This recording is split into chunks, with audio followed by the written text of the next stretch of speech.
It is obvious where this is going for the Boston Bruins right now, as another name has been thrown out there as a target for the Bruins in this year's free agency. We're going to be breaking down that report, going over the fit for this Bruins team. So we also have another report on Jeremy Swayman and his trade that was going down with the Edmonton Oilers. And finally, we're going to be breaking down this current roster, as another report is saying that this team could be a playoff team. Ladies and gentlemen, we have a lot to cover here in this video. Before we do jump into it, though, very quickly, be sure to hit the sub button if you haven't already. We're on the road to 8K, and we're just about a quarter of the way there. Your guys' support has been absolutely incredible as of late, and we appreciate all of your support here on the channel. Of course, as the Bruins news, not really dying down here, but the NHL certainly on a bit of a hiatus. The Bruins are still continuing to put the work in, make some moves to make sure that this team is ready to get back to another playoffs as soon as possible. Now, I want to get straight into this one here, starting off, of course, with this new potential target that the Bruins are currently looking at. I should say potential signing, because this is definitely a target the Bruins are looking at. And I want to pull up here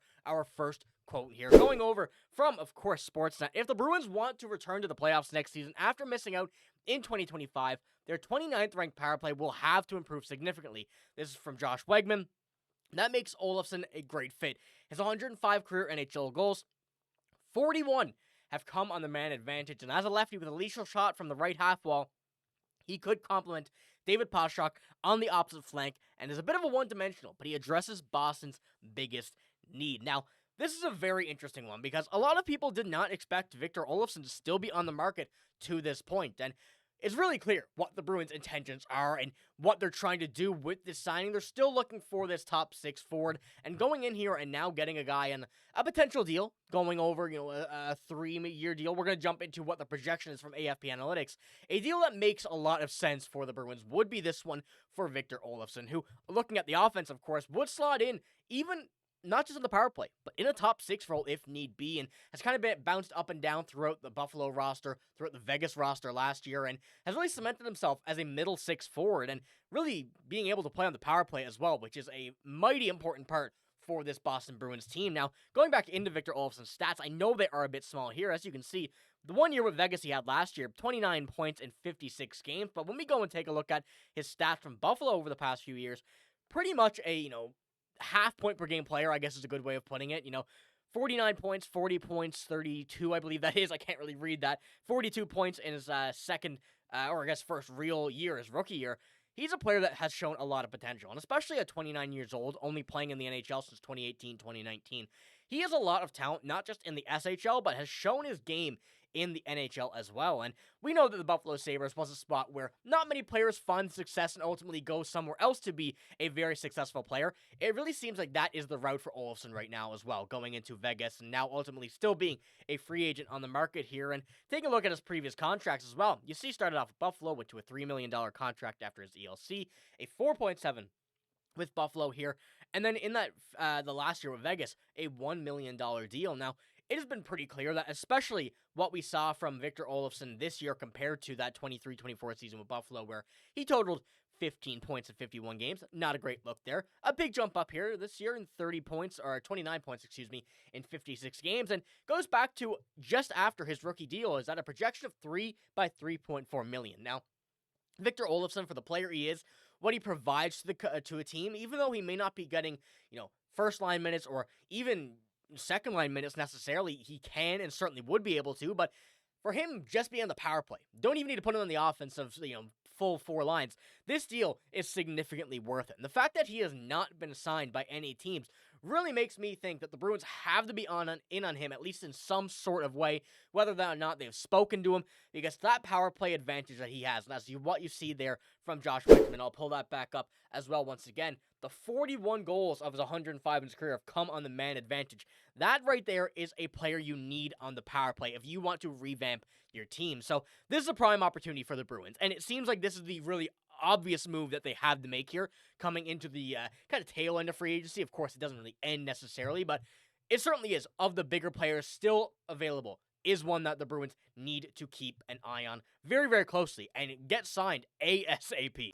And before we move on, I wanted to pull up his stats from this year, kind of going a little bit in-depth with our graphic here.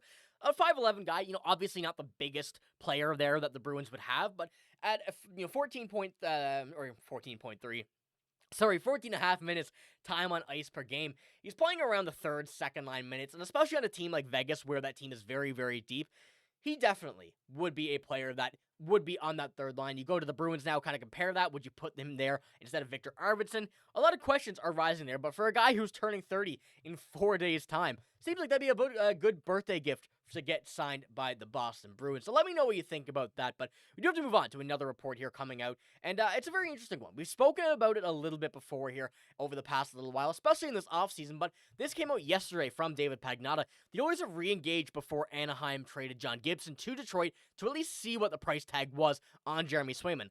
Other than an inquiry to Boston, I think in November for Jeremy Swayman, I haven't gotten the sense they heavily explored the goalie market. And this is a very interesting one as well, because we saw that Jeremy Swayman was wanted by Edmonton. They wanted to see where he was, and there's a lot of reports coming out about this, and continuing on. Some names are saying that the Oilers will, once again, check in here during this season if the Bruins continue to not be the greatest team. And as we know, looking at the goalie kind of depth chart right now for the Bruins, Joonas Korpisalo seems to be, at some point, going to be traded here in this offseason, with the signing of Michael DiPietro really being the key piece here. And one of the more shocking, I would say, signings of this offseason because of where we currently stand with our goaltending. But when we're looking elsewhere, there's not really a goalie I would trust as the number one here. And unless the Bruins get someone back in return, and, I really don't think a guy like Stuart Skinner or Calvin Pickard are starting goalies, and that would likely have to be the return for the Boston Bruins. I think it's a very, very tough ask to get Jeremy Swayman, unless you're easily winning a trade with, multiple first-round picks, maybe a star player as well thrown in on top of that. And I don't even really want to think about that just at this moment, because we're expecting Jeremy Swayman to have a big bounce-back year. And honestly, we have to hope that is going to be the case as well, because if not, the Bruins may have another very, very similar season to what they did last year. And we saw how that played out, and a lot of that was due to Jeremy Swayman. And we can only hope that doesn't happen again. But we do have one more topic here before we finish the video off, and this is a very interesting one here as well, coming into it. And taking a look at this, when we look at the Bruins depth chart from the bottom six, the potential to be a playoff caliber group is there. The only question is whether the top half of the lineup will be able to carry their weight. That seems highly unlikely unless Pastrnak has even more heroic season than 24-25. And we know how good David Pastrnak was last year. Now, this report comes out from Causeway Crowd, and it's a very interesting one because obviously we go take a look at this team, and a lot of people are not too happy with the bottom six here, even though we saw these moves from Don Sweeney. You guys know that I've been one saying that this team certainly got better from last year. Of course, you have these younger players that are trying to get into this lineup. They cannot be given the spot. I think that's something that we all agree on here. But going down to guys like Tanner Jeannot, Mikey Eyssimont, Sean Corrali, even Victor Arvidsson there in the top six, the guys they added in the bottom here, and of course re-signing John Beecher, really gives this team some grit down in below. And we saw a bit last year with, of course, Mark Kastelic, Justin Brazeau a little bit, but we saw the fourth line with Cole Koepke as well be very, very good for a few games throughout the season, but it was not enough to be able to justify running that line back. So adding a guy like Tanner Jeannot, who we know what he brings to the table, Mike Eyssimont, who on the Tampa Bay Lightning has been a very, very solid player in that bottom six, and Sean Corrali, who is returning back here with a kind of new sense of a hockey style.